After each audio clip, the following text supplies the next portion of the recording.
Drogy jednoducho nie sú dobré. Žiaľ, poľahky sa k ním utiekame, keď sa boríme so starosťami, alebo len tak z frajeriny, túžbou zapadnúť do partie, alebo čo je ešte horšie, len tak z nudy, ničotnosti, prázdnoty, ktorú pociťujeme. Závislosť častokrát na seba nenechá dlho čakať. Hovorím o marihuane, heroíne, kokaine, pervitíne, LSD, ale aj o alkohole, cigaretách, automatoch, počítačových hrách, sociálnych sieťach a internete. A keďže mestská polícia dlhodobo na tento problém pri mladých ľuďoch upozorňuje, radnica sa rozhodla zorganizovať sériu preventívnych prednášok pre žiakov základných škôl.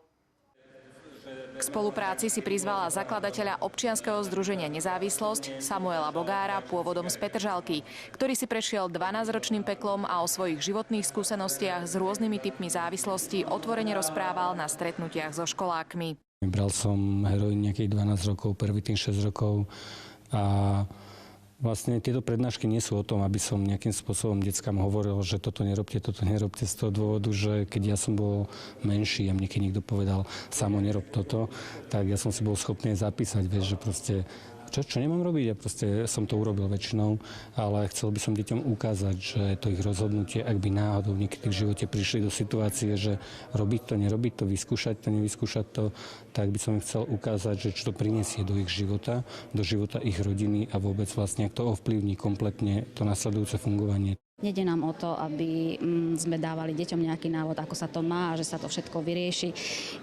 Ide tu o rozhovory s cieľom, aby deti získali čo najviac informácií aj z oblasti, ktorá aj keď je v médiách alebo aj v literatúre veľmi opisovaná, aby ju mali z reálneho života. Ja som si musel láhnuť a musel som počkať buď umrem, alebo prežijem. Samuelové prednášky si v Púchove vypočulo približne 500 detí, žiakov 2. stupňa základných škôl. Dozvedela si sa tu kopec zaujímavých informácií. Ktoré boli pre teba také najzaujímavejšie?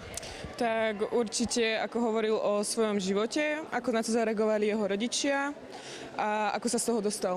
Čo ti behalo hlavou, keď si počul tie informácie? Rozmýšľal som o tom, že dúfam, že sa do takých problémov nikdy nedostanem. Mne sa veľmi páčila a hlavne ako rozprávalo o tom, že sa toho zbavil. O konkrétnych typoch drog a o ich devastačných účinkoch na organizmus sa školáci učia v 9. ročníku na hodinách chémie.